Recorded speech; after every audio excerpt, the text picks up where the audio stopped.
All right, thanks for staying with us on the program. 1 year ago, President Muhammadu Buhari inaugurated his cabinet, naming Amina Mohammed as Environment Minister. The minister and Mr. President have been in France for the Conference of Parties to the United Nations Framework Convention on Climate Change, also known as COP22. President Buhari delivered a statement disclosing Nigeria's plans to reduce emissions by 20% in 14 years. We have reflected our determination for green growth in my country's ambitious intended national determined contribution. We have also announced our plans to reduce emissions by 20% by the year 2030, with the intention of raising this target to 45% with the support of the international community. Initiated the implementation of the cleanup of the Ogoni land in the Niger Delta region, and we have equally embraced the issuance of green bonds as an innovative means and alternative way of raising climate finance, both locally and internationally. We cannot afford to wait until 2020. This commitment comes from the recognition of the grave social, economic, and environmental threats that climate change poses to humanity.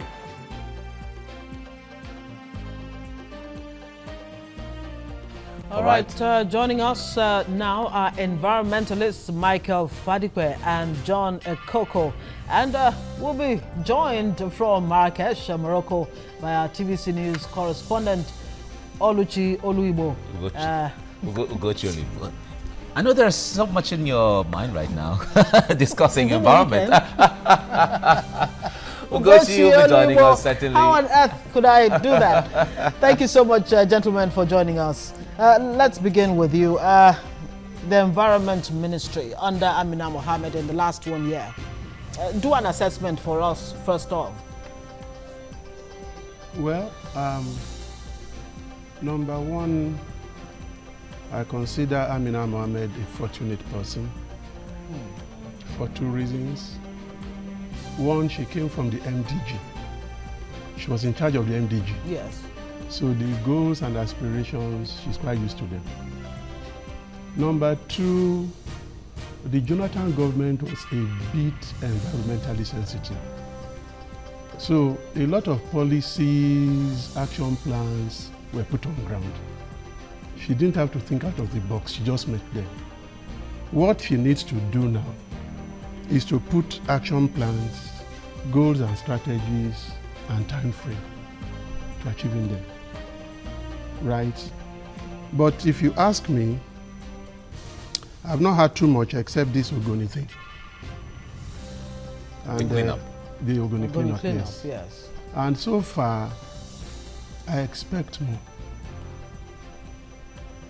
Fortunately, when they were going for COP15 in France, Nigeria took a position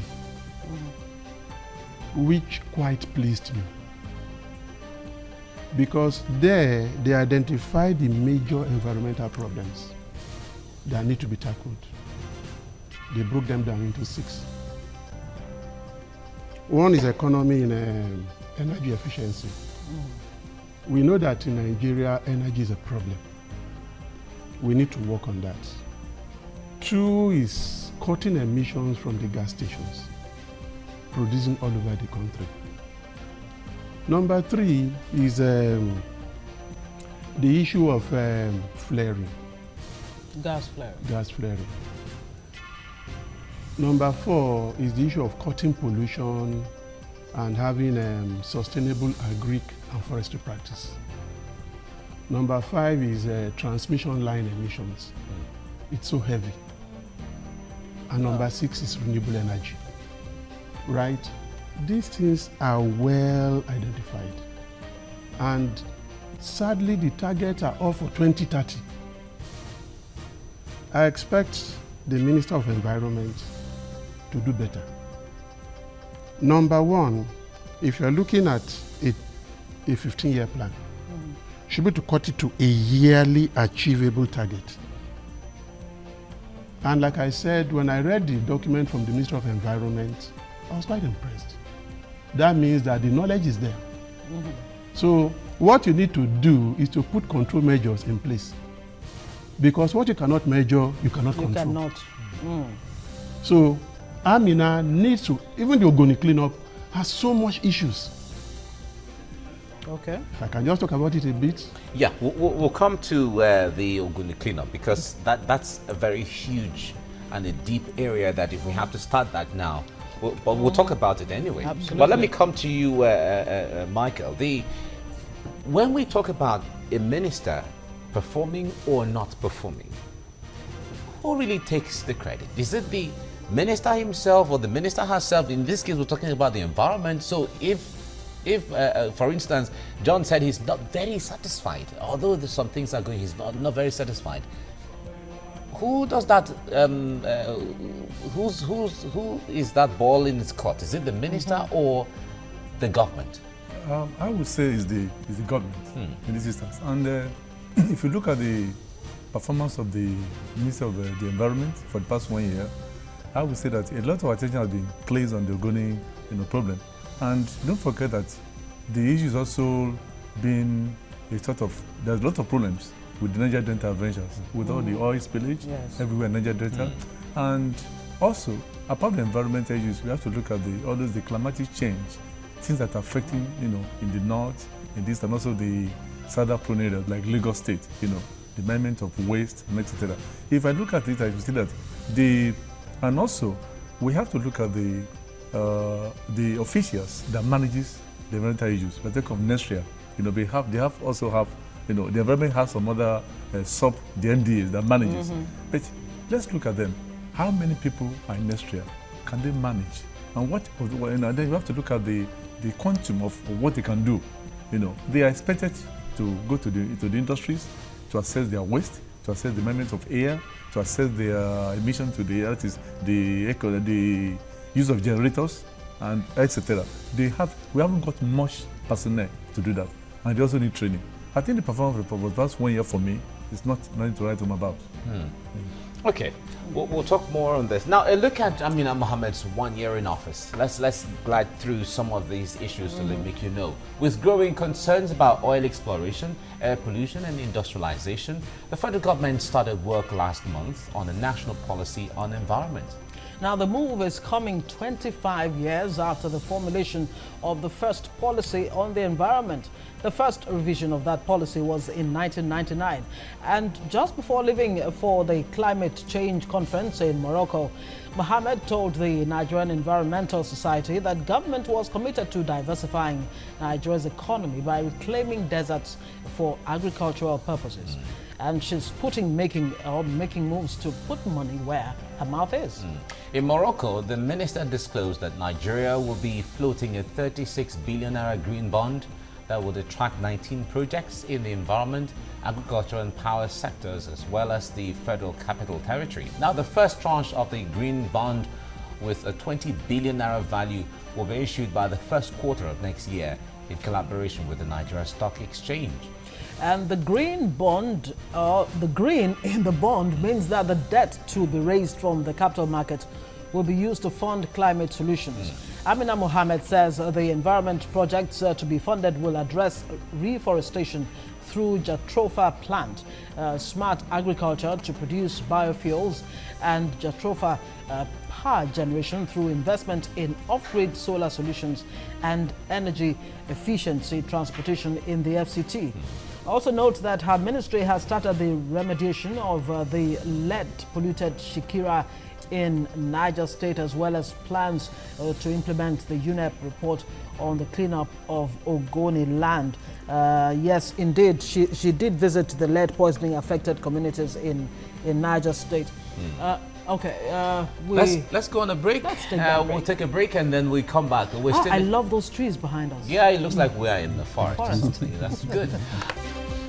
All right, if you're just joining us, you're watching TVC Breakfast. On this segment, we are discussing the environment, and In the past 1 year plus, we're looking at the government's position, the government's disposition to the environment. We have the Minister of Environment, and we're looking at our performance so far. And one question we asked here, is it the minister or the government? What's the difference? But however, the government works through the minister. We have in the studio Michael Fadikwe and John Ekoko. They are both environmentalists, and we are discussing this. And don't forget that we have Ugochi, our correspondent in Morocco. We're expecting her to join us shortly, and we'll get a feel of what's going on there. Yes, now, indeed. Okay. At the conference in Morocco, President Buhari talked about the effects of climate change on the economy, security, and life. In Nigeria, for example, the impact is being felt by more than 2.1 million people displaced by devastating floods that the country has continued to suffer since 2012. The Lake Chad Basin, for example, has shrunk to a mere 10% of its original size, and this has seriously affected the livelihood of over 5 million. Okay, President Muhammadu Buhari reaffirming Nigeria's commitment to the agreement reached by more than 100 countries of the United Nations Framework Convention on Climate Change. And that's a brief background. Of course, we'll be giving you more information on this as we move on. Now, John Ekoko, I'd like you to shed more light on this concept of National Determined Contribution Document, which President Buhari is really pushing hard at the COP22. Yeah, I mentioned it earlier when I was talking. That one stated the position of the federal government as prepared by the Federal Minister of Environment. Quite inclusive. Okay, would like you just pause there, forgive me. Ugochi is back right now. We've established contact with her. She's a man on ground there in Marrakesh, and she's been globetrotting in the last 1 week or more. Yes. Ugochi, it's so good to have you on the show this morning. So talk to us about the high points of this COP22, especially from what President Buhari is bringing to the table. Okay, thanks for having me. The high point of this event would be yesterday's proclamation, Marrakesh Action Proclamation. That would be the high point which everybody usually look forward to at the end of such conferences. And surprisingly, this one ended. It came out early. Most conferences, they spend extra days trying to come up with an agreement that favors everybody, but this one came pretty early, and that is why they keep saying that the Paris Agreement seems to be like, the solution they've been all asking for in terms of tackling climate change. So that would be the high point of that. And also, there was a summit on Wednesday by African heads of state. It was called the African Action Summit, where African heads of states and Francois Hollande and of course the King of Morocco all came together to come up with to task African leaders to work on tackling climate change. But of course, African leaders all are talking about one thing, which is finance. They lack finance to fund projects that would help them adapt to climate change and mitigate climate change, and they also lack technology. So they're asking for funds for this and technology transfer. So those might be the high points of this event, and usually there are protests, but this year there weren't much protests, like in France last year because of terrorism attacks. There have been a bit of, policy on not having much protest at COPs. So the high point would be the African heads of states coming together to talk about what to do on climate change. And then 111 countries have now sent in their instrument of ratification, which is their INDCs, now NDCs, which means that these are the things they're going to do when they get back home to act on climate change. But of course, they say they all need finance to be able to do this, which they are asking developed countries who contributed or who are the major causes of climate change.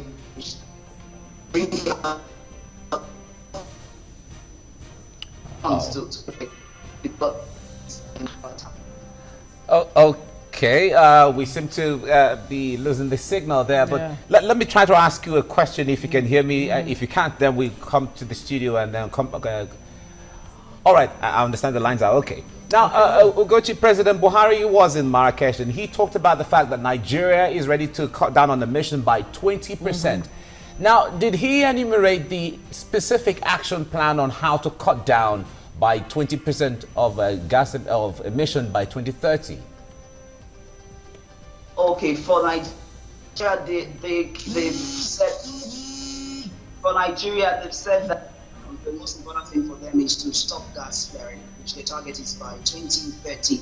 But many have said, let's leave that possible because they've been moving this goalpost for a long time now, stopping gas flaring. So that's the major part of Nigeria's NDCs to stop gas flaring. That is, if you can you hear me? All right, Ugochi, we seem to be losing the signal from your end. I guess we have to let you rest and go on with the conference there so we can discuss the rest here in the studio. Thank you, Ugochi. Okay, let's come back in here. Michael, when the president said we're going to cut down on emission, now Ugochi just gave us a light now. It has to do with more on reduction in gas flaring. Now, apart from that, what else can the government do to cut down on emission? Yeah, I think government can do that when you look at the usage of cars. You know, we are looking at the consumption of petrol. Yes, you can convert them to gases. And also the industrial establishment, we need the PHCN to work.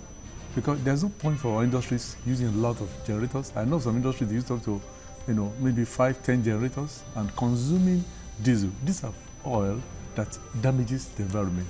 You know, what happens is the environment is in there, but the human activities damages the air, damages the flora, damages everything in the system, and that affects the ecosystem. So government cannot do everything. They only need to provide the infrastructure and then the policy in place. They can't do. The industry comes in, the individual comes in, the way you manage your waste at home, you don't need to burn your waste, it has to be separations and all those things. The government can't do everything. I think the management environment is for everybody. But don't you think it's government's responsibility to actually show the way? I mean, for the individual to be able to, for example, separate their waste to, biodegradable, non-biodegradable, and all of that. If government doesn't provide the way forward, how are you gonna really achieve that? And talking about generators, Mr. Ekoko, the issue of, generators, everybody uses generators, past my neighbor and all the rest of them. What Nigeria spends on generators alone, how much more the carbon emissions into the atmosphere is just mind-blowing. So why do we even start with that one? Well, like I said, the policy document is quite clear. The good thing about the environment is that all of us know what the problems are, except that we have this problem of habits that prohibits us from taking the corrective action because it's uncomfortable. The first item there is economy-wide energy efficiency. What's that? Fine, that's what he's saying. Let the power generating companies go about doing their job in an efficient way. Cut down on emissions. Cut down on pollution. Let them provide for the majority. Once that is done, you'll have what? Energy-wide, economy-wide energy efficiency. Well, how achievable is that? With the whole situation with power, there's no energy or no light, if one could put it that way. And President Buhari is looking at 20% reduction by 2030. Let me tell you the truth. Yes. President Buhari has even cut the projection by 10%. It was 30% before. Okay. Look at the document. I'm sure when they looked at it, they said, look, if you promise 30%, But like I said, it's not whether you promise 100% or you promise 10%. How do you intend to measure it? You don't wait until the end of 2030 before you start saying, okay, every year I want to be able to achieve this much. That's why I want to differ with Mr. Fadipa a bit. The regulatory agencies do not need all that stuff. Like I said, if you look to the document, they have all the knowledge, they have all the information they need. All they need to do is regulate. Nigeria has signed a lot of clean development mechanism, papers. We've participated in a lot. There's the Clean Water Act, there's the Clean Air Act, there's the Sanitation Act, there's, so much. What we need to do is go out there. You don't have to tell anybody and measure what the situation is today, what it was yesterday, and project what it will be tomorrow, and enforce the law.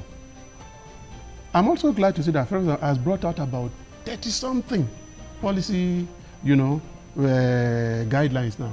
Some are waiting approval at the National Assembly, some with the Federal Ministry of Justice, some still undergoing, like we say, codification. Yes, they seem to know what to do. So the issue now remains, luckily for each of the states, they have the State Ministry of Environment. Their job is just to go out there and measure the performance and report back. And I'm sure if the minister puts a team together to start getting the reports, she would know. And I've always felt sad about the Ogoni thing. It took us 50-something years, for crying out loud, to know that we have actually destroyed our environment and the biodiversity. Okay, we'll come back to this. Let's go on a break, and then I understand Ugochi is back on now, so when we are back from the break, we'll have our on. Stay with us on TVC Breakfast. All right, thanks for staying with us on TVC Breakfast. We're still discussing the environment on this segment.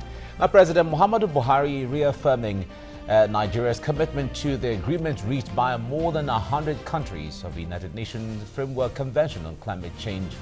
A brief background now. We welcome entry into force of the Paris Agreement on the 4th of November 2016 and hope that the implementation phase will avail all of us a historic opportunity to reorientate our economies. All right, Ugochi Oluibo is back on the line and we can talk to her very smoothly right now. Ugochi, talking about the climate change debate and the plans of Nigeria, the projections to reduce carbon emissions by 20% by 2030. How much really can Nigeria achieve? Is this on the table without, other countries' cooperation? I mean, you have a Donald Trump whose body language to the whole climate change debate is not encouraging. Well, for many here, Donald Trump's re-election was a huge problem for them. They feel it's a setback on the Paris Agreement, or it casts a shadow on the Paris Agreement. Donald Trump over and over said he doesn't believe in climate change, even though on some debates he changed his rhetoric. But that's the problem for many here.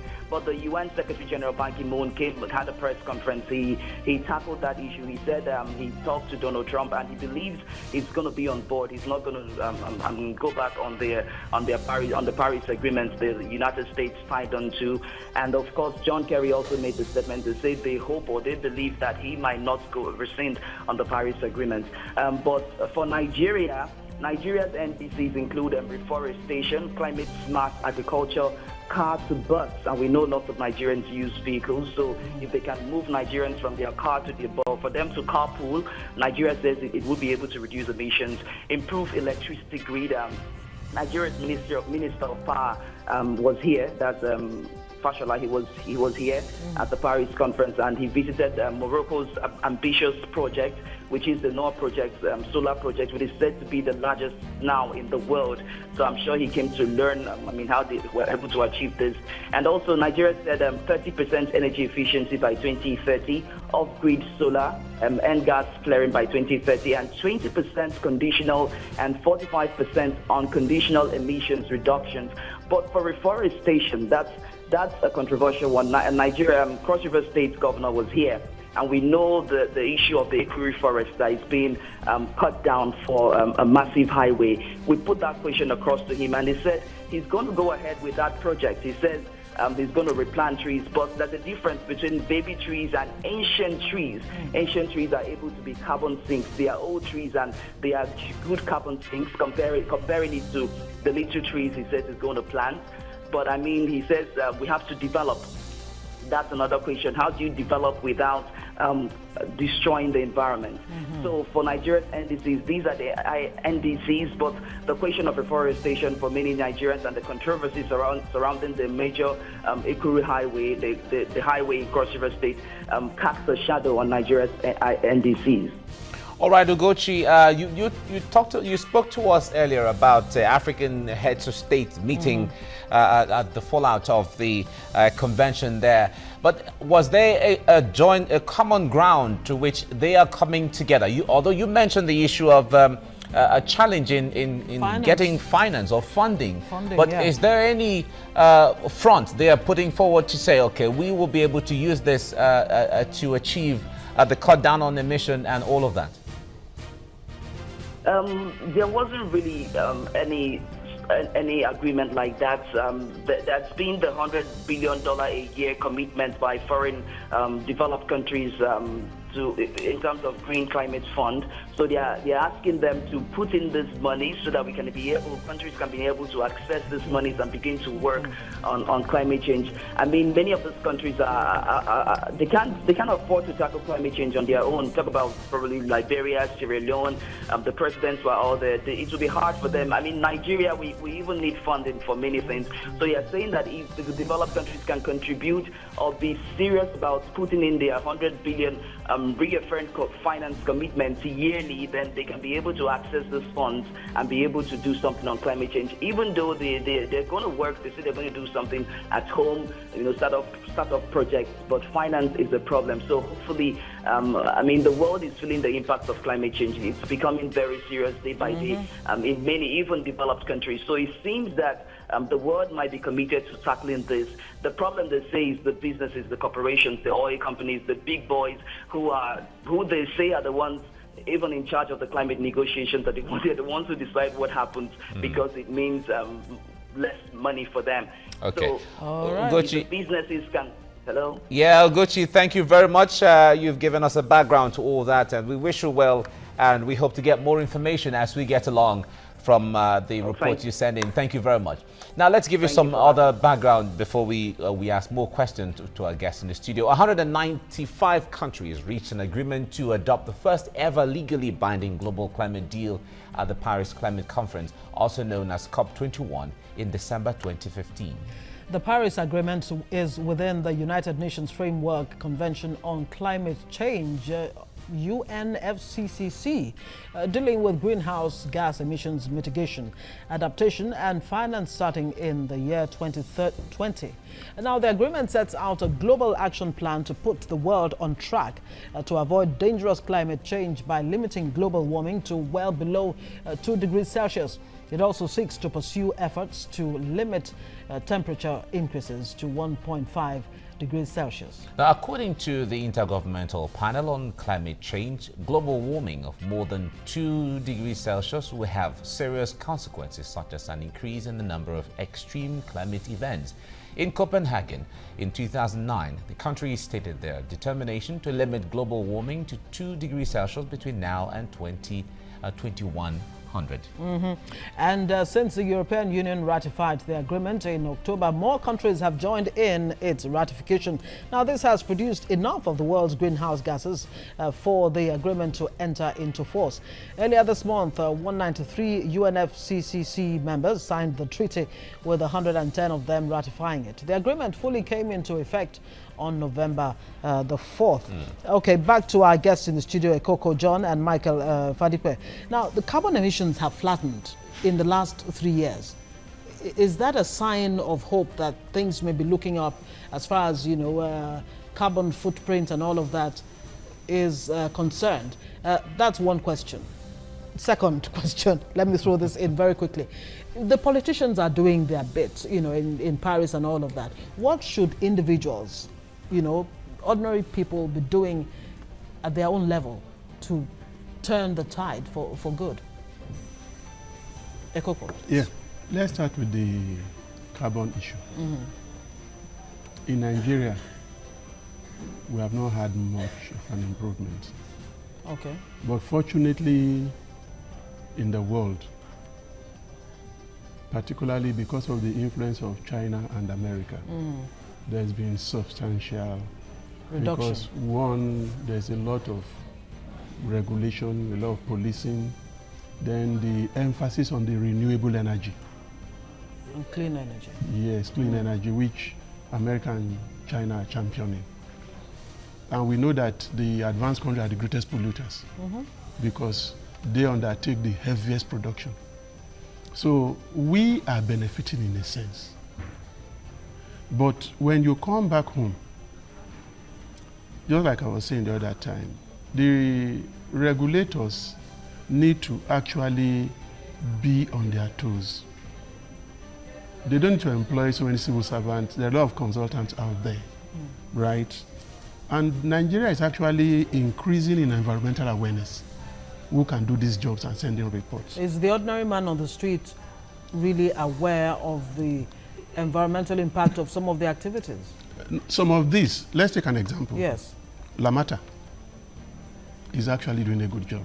Okay. But the problem with Lamata is the method they want to use to implement, their strategies. Yeah, when you say Lamata, Is it because the world is watching, they want to know what Lamata is. Lagos Area Metropolitan Traffic Authority. You'll find out that they've been in charge of actually checking emissions in Lagos State. And working together with FRSC, they've come up with policies. One, about the type of vehicles to permit on the road. The type of permits that the vehicles themselves should get. In other words, certain used vehicles from abroad cannot come in again. Maybe after 8 years or thereabout. They're trying to make it 5 years. Yes. And when you're on the road, the type of fine they want to give to you, you'll find out that, I think the last time I came, I said the transport organizations took up arms against them. That what you're trying to do is to actually run us out of business. That's another problem. So we're trying to organize a conference where the two parties will sit together because they are the major. And agree. Yes. All right, Michael, let me ask you this. We don't have all the time right now. There is the call to cut down on emission. There is also government, the pressure to increase employment. By the time you increase employment, there's going to be industries. When there are industries, there'll be more generators. Yes. When there are more generators, there'll be more production. But it has its own adverse effect, that's the case. So how do we handle this paradox of you need to cut down, but we need to have industries so people can be employed? Exactly. For you to establish an industry in Nigeria, you must conduct the environmental impact assessment. Impact assessment. That's where you know exactly what actions I want to do, what do I do, and what are the risks, and how do I mitigate against those excessiveness. Because we know that the environment, you're going to tamper with the environment. As soon as, and also an established industry as well, every year, for LASEPA in Nigeria, Lagos, you need to conduct your EAR every 2 years, and for next year is every 3 years. So in that way, not that you've done the EIA and you passed, you need to also assess yourself. If you put in new machineries, new industries or new system, you must inform, you must do an EIA, because you need to know the impact for your staff, for your environment, for your customers, and the neighboring people there, and also what you are doing to impact on the environment. I mean, all these actions, when you increase more industries, what we need is look at the area of renewable energy. You need to cut down on the use of generators with diesel or with petrol. You can use gas, generators. Yes. And this is also happening. Solar, turbines, solar exactly. and So all when the you rest use all of that, you could see that you will negate, because the idea is when you know your, the problems, how do I mitigate against the problems? And we're not even hearing much about, finally, we're not hearing much about tree planting, which ordinary man on the street can do. What should we be doing in that regard to improve the environment? Because after all, we get our oxygen from the trees anyway, and they take the carbon dioxide. At least that's what we're taught in school. Yeah, afforestation. Yes. Actually, tree planting. I think there is higher awareness today. Okay. Like we said, between 1974 and 2004, we lost 40% of the forest. What we have today is just about 4%, But particularly from Fashola's regime in Lagos, you will find out that there was renewed emphasis. And luckily, the Ambode government has continued it. In fact, now we are told that the trees are the lungs of the earth, you know, and in my own compound, I have a lot of trees. Oh, that's good. Beautiful. Yes, I use solar in my compound, in my house. Okay, we don't have all the time anymore. We know the minister said that they'll be investing so much into the planting of jatropha. That is left for another day. We'll talk about that. But Michael Fadikwe, thank you for coming on the program. And John Ekoko, thank you very much Thank for you so much. being with us.